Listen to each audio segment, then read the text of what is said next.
आप सब लोगों को मेरा नमस्कार और वीडियो देखने के लिए दिल से धन्यवाद। तो आइए गीत सुनिए, बहुत सुंदर गीत है और ऐसा ही गीत सुनने के लिए लाइक सब्सक्राइब शेयर जरूर करें और कमेंट में लिखें गीत कैसा है।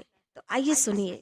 हरे चढ़ली जवानी हमरी जीव के जा जाल हो कि चढ़ली जवानी हमरी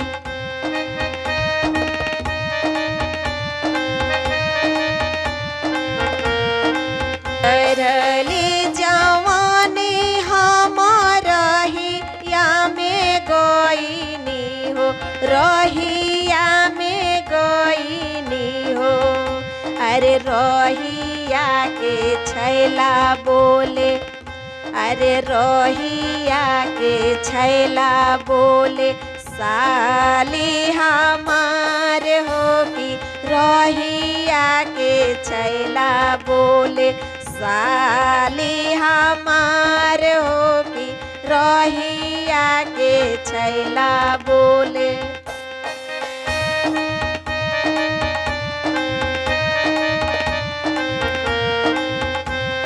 चढ़ली जवानी हम बजरिया में गईनी हो, चढ़ली जवानी हम बजरिया में गईनी हो। बजरिया के छैला बोले, बजरिया के छैला बोले बीबी हमार हो, बजरिया के छैला बोले।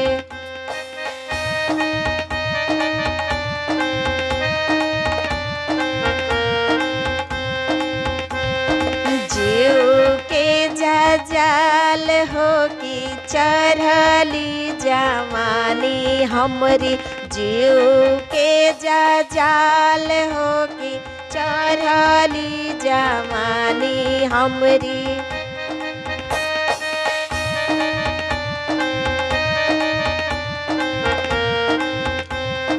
चढ़ली जवानी हम बगिया में गईनी हो, चढ़ली जवानी हम बगिया में गईनी हो।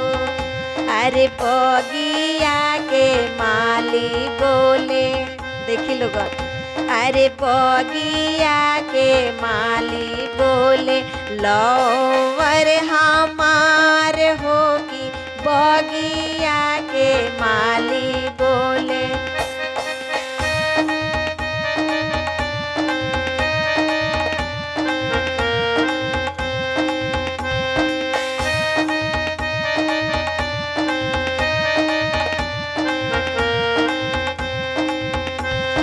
चढ़ली जवानी हम शहर में गईनी हो, चढ़ली जवानी हम शहर में गईनी हो। अरे शहर के छैला बोले, अरे शहर के छैला बोले